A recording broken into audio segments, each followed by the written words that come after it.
After 7 years of dating, Bradley Kane, who had never given me flowers before, sent me 9,999 roses and a set of lingerie for my birthday. I happily posted about it on social media, only for his ideal woman to comment underneath. Some people can only pick up the trash I don't want. That's when I learned that he had bought a house for her right below our marital home. The gifts he gave me were actually meant for her. I personally delivered the flowers to them and caught them having a candlelit dinner together. Bradley, without any hesitation, cursed at me. "Can you stop being so dirty-minded? Veronica and I are just discussing business. Besides, if there really was something between, would you have even had the chance to marry me?" In the past, I would have argued with him endlessly to get to the truth. But this time, I just casually tossed the flowers and my engagement ring at him and said calmly, "I wish you both happiness." The ring rolled to Bradley's feet. He sneered and stepped on it, crushing both my dignity and love beneath his heel, and harshly said, "If you want to marry me, change your suspicious and paranoid nature. Now, stop getting in the way. We've got serious matters to discuss. Go home and reflect on yourself." Listening to his familiar accusations, I felt an unexpected sense of peace. After leaving Veronica's place, I posted the news of Bradley's infidelity in the family group chat, telling everyone I was calling off the engagement. The man who never replied to my messages instantly posted a photo of his computer in the group, claiming just handling work with a female subordinate. Then he expertly shifted the blame onto me, saying, "Yasmin, you don't need to throw a tantrum just because I didn't buy you that $8,000 wedding dress. I never even brought up the fact that you used my credit card to drink at bars with male friends." The once silent group chat suddenly erupted. My mother was the first to jump in, berating me with all sorts of vicious words, telling me I wasn't worthy of Bradley and demanding that I apologize to him. She even threatened that if I missed out on such a good marriage, she would to prove her point. Seeing this predictable outcome, I sighed softly and exited the group chat. After my parents divorced, my mother became increasingly irritable.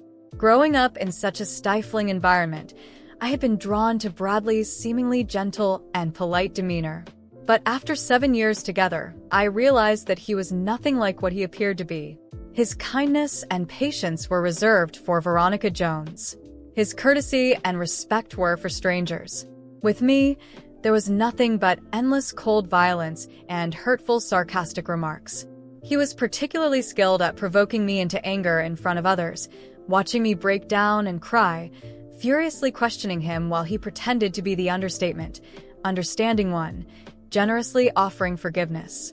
Everyone thought I was just an unreasonable, crazy woman. But this time he had miscalculated. Only those who are unwilling to let go cause a scene. A heart that is already withered will not be stirred by him again. When Bradley returned with a wilted bouquet of roses, I was lying leisurely on the sofa, scrolling through my phone. He scoffed, "Why haven't you cooked dinner? Still mad? Enough is enough. Haven't you always wanted me to buy you flowers? I got them, so stop sulking." He threw the wet roses in front of me. I used to envy the girls walking down the street holding fresh bouquets, their faces filled with happiness. I had mentioned it to Bradley many times, but he was always impatient. He scolded me, "If I'd known you were such a vain woman, I wouldn't have gotten involved with you. It's not that I can't afford it, but Yasmin, do you, an unaccomplished housewife who only washes clothes and cooks, even deserve it?" He accused me of being lazy and materialistic, conveniently forgetting that it was he who lured me into quitting my job with the promise of marriage. In Bradley's eyes, I was only fit to be his maid. He was too stingy to buy me a single rose, but had no problem gifting Veronica a house and a sea of flowers. Just earlier, I saw a post on Veronica's social media. They had taken a rose petal bath together, laughing and playing in the tub. After ruining those 9,999 roses, they picked out a few intact ones and brought them to me. I looked at the bouquet in disgust and kicked it away with my foot. Then I lifted my gaze to Bradley and said, "Seriously, I don't like dirty secondhand goods. I don't like dirty secondhand men." Even more, upon hearing my words, Bradley's face darkened immediately. He said, "Yasmin, what right do you have to talk to me like Don't forget you're living in my house. I'm the one supporting you. I wanted to retort.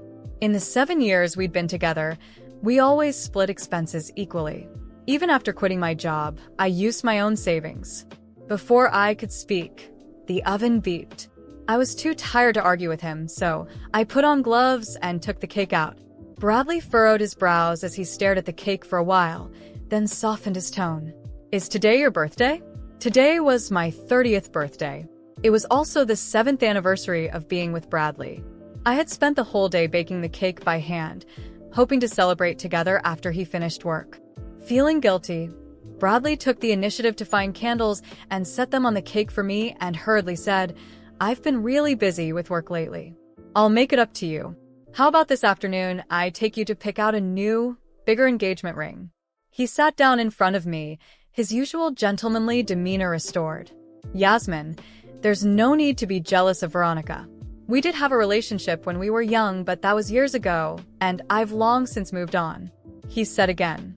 Had he really moved on? I still remember when we hadn't been dating for long. I brought him lunch one day and overheard a conversation he was having with his friends. They asked him why he was with me. He said, anyone is fine as long as it's not Verona. Back then, I was young and proud, thinking that sincerity could overcome anything. Looking back now, I realize how wrong I was. I had made a mistake one after another, and now I had to get out before I lost everything. I replied coldly, no need. You go ahead. I'll handle it myself. Bradley was stunned for a moment, but after years of me swallowing my pride, he had grown used to my submission. He thought I was forgiving him once again and smiled as he lit the candles for me. Make a wish, he said. Every year before, my wish was for happiness and love with Bradley, for us to stay together forever.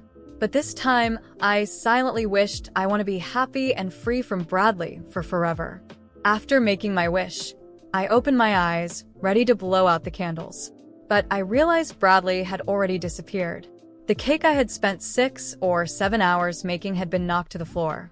He walked in such a hurry that he not only knocked over the cake, but also failed to close the door in time.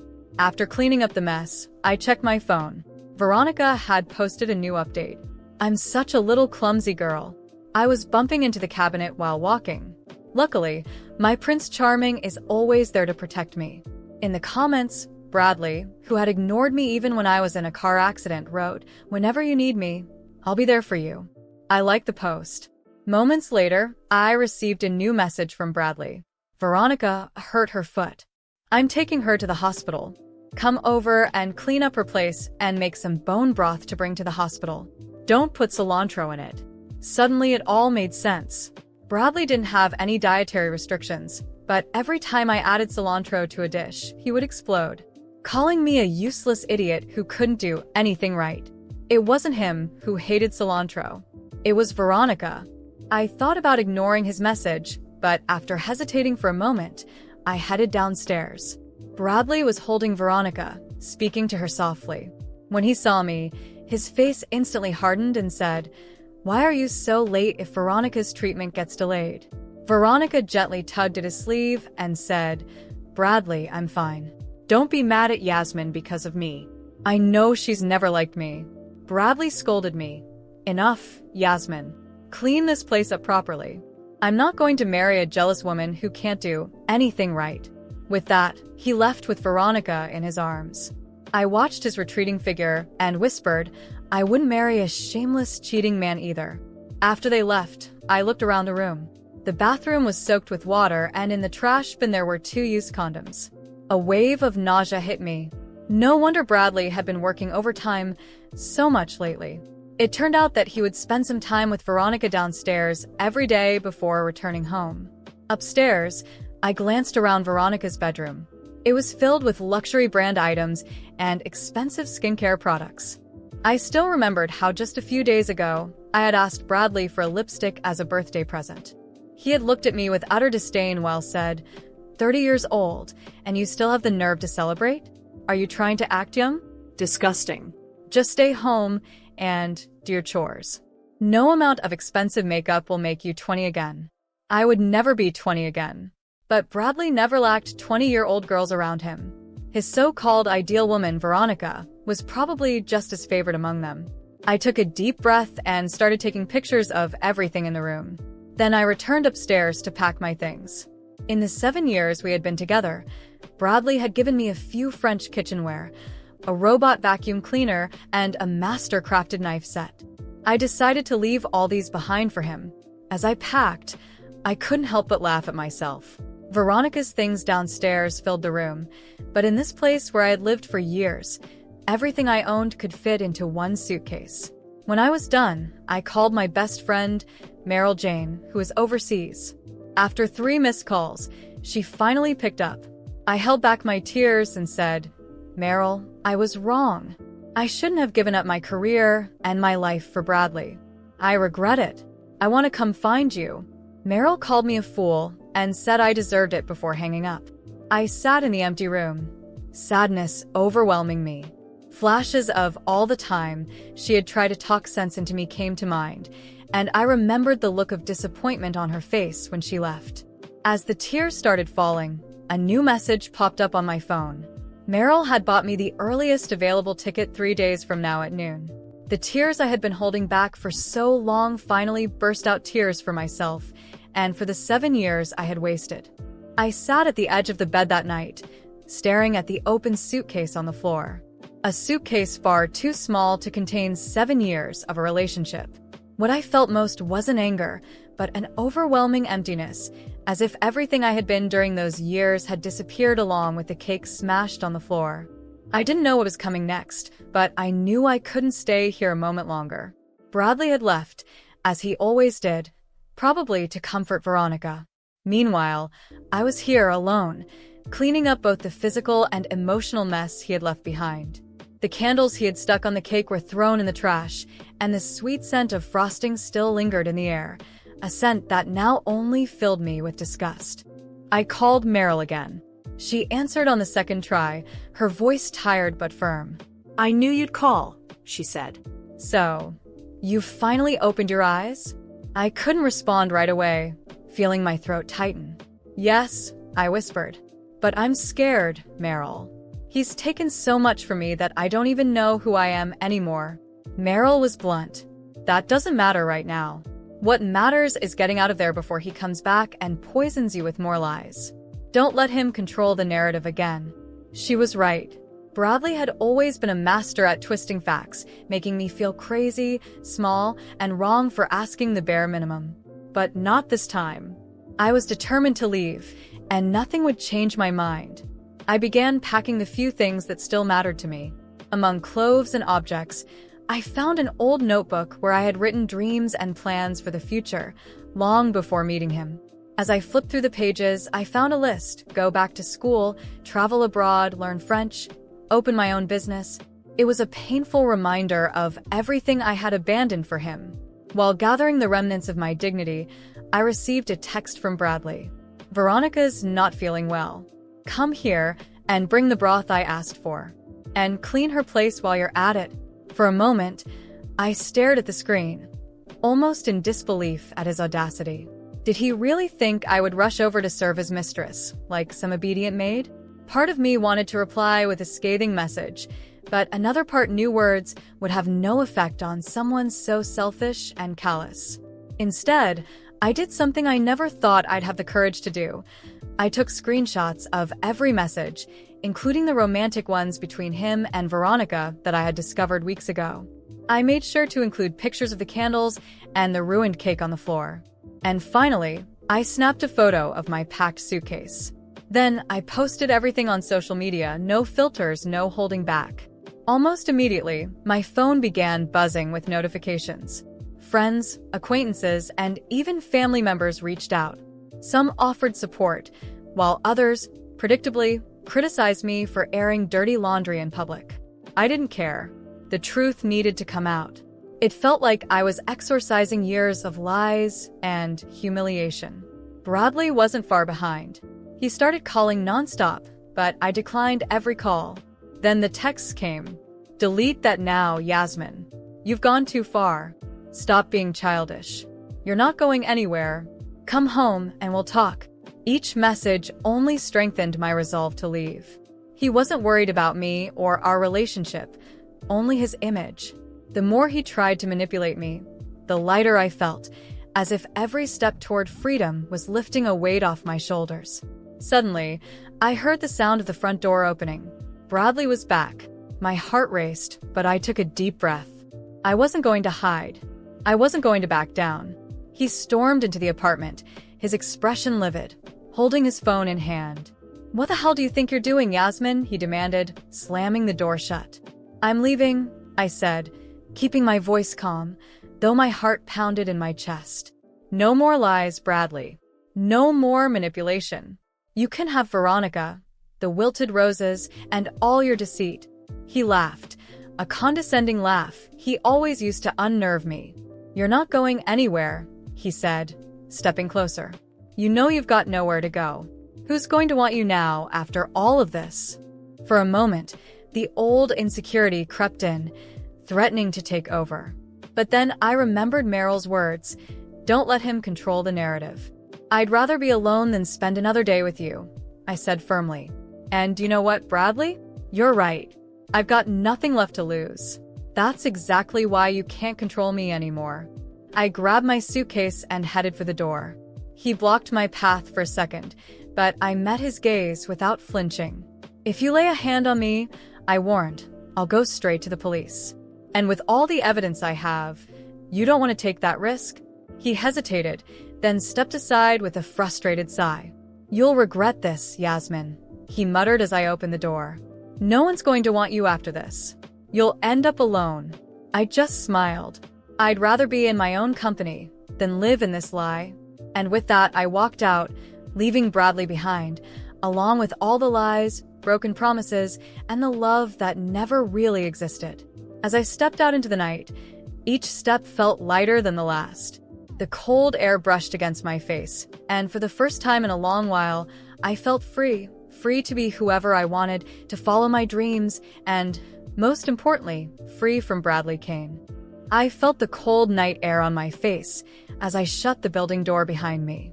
Each step I took seemed to lift a bit of the weight I had carried for 7 years. I walked to the corner and called a ride. The suitcase beside me was light, just like my heart. I didn't know exactly what lay ahead, but for the first time in a long time, I was certain of one thing. I was free. On the way to the hotel where I would stay temporarily, more messages from Bradley came through. He had switched tactics, moving from threats to concerned texts, insisting we needed to talk. I laughed quietly to myself. Typical Bradley, always manipulating any situation to his advantage. When I arrived at the hotel, I sat on the bed and let the silence surround me. For the first time, I allowed myself to cry. I cried for the lost opportunities, for every moment I accepted less than I deserved, and for the dreams I had given up for him. But I also cried with relief. The healing had finally begun. In the days that followed, I began to rebuild my life. The first step was to update my resume and start job hunting. I knew it wouldn't be easy after being out of the workforce for years, but I was determined to regain my independence. I reactivated my old social media accounts and reconnected with friends and colleagues I had lost touch with because of Bradley. Some were surprised to hear from me, but slowly, messages of support began to pour in, and I even started receiving invitations to catch up. It felt good to realize I had a life beyond Bradley. Meanwhile, Bradley's messages didn't stop. He swung between apologies and furious accusations, claiming I was ruining his life. Veronica chimed in too, posting passive-aggressive comments on social media about bitter women who couldn't let go of the past. I ignored it all. I refused to let them affect me any longer. One afternoon, I received an unexpected call from an unknown number. I hesitated, but answered. "Yasmin's?" The voice on the other end was Bradley's mother. She sounded tense. "We need to talk." At first, I considered saying no. I wanted nothing more to do with anything connected to Bradley. But in the end, curiosity won, and I agreed to meet her at a small cafe. She looked weary and disappointed as she sat across from me. "I know what my son did to you," she said, taking my hand. "And I want you to know I'm on your side. Bradley has always been selfish, and I'm sorry for everything you went through." Her words took me by surprise. I had expected criticism or excuses. Instead, I found a woman who understood my pain. We talked for hours, and she revealed things about Bradley I had never known: patterns of manipulation, previous affairs, and a history of emotional abuse. It was as if a veil had been lifted, and for the first time, I saw Bradley for who he truly was. After that conversation, something shifted inside me. It wasn't enough to simply move on. I needed to close this chapter for good. I hired a lawyer, and together, we prepared a case against Bradley. During our relationship, I had contributed to many expenses and investments under his name. Now, it was time to claim what was rightfully mine. Bradley didn't take the news well. He tried to intimidate me, threatened to smear my reputation, and even turn some of our old friends against me. But this time, I was prepared. With my lawyer's help, I gathered every piece of evidence I had: abusive messages, receipts for shared expenses, and photos of the luxury items Veronica enjoyed, things he never once gave me. The court date arrived quickly. Sitting across from Bradley in the courtroom, I saw the same arrogant look on his face, as if he was certain he would win. But this time, I wasn't afraid. I knew the truth was on my side. The judge listened carefully to the evidence. Bradley tried to twist the story, painting me as a vengeful ex trying to ruin his life. But the facts spoke louder. In the end, the judge ruled in my favor, ordering Bradley to pay compensation for the years I had invested in our relationship and the assets he had acquired at my expense. The look on Bradley's face when the verdict was announced was priceless. For the first time, he was powerless, unable to control the narrative. As I walked out of the courtroom, I didn't even glance back. That was the last time I would ever allow him to take space in my life. With the settlement money, I found a new apartment and furnished it exactly the way I wanted. I also enrolled in a French course and slowly began rediscovering the things that made me happy. I reconnected with Meryl, and together we planned a long-awaited trip to Europe, something we had dreamed of doing, but that I had abandoned because of Bradley. A year later, on a sunny morning in Paris, I sat at a cafe with Meryl, sipping coffee and watching the city buzz around me. My life had changed completely, not just because I was in a new place, but because I had become a new person. Stronger, more confident, and finally free. And Bradley? He was lost in his own web of lies. Veronica left him a few months after the court case, and he drowned in debt and legal troubles. His friends abandoned him, tired of his manipulation. And me? I moved on, without looking back. As I had wished on that last birthday, I was happy, and above all, free.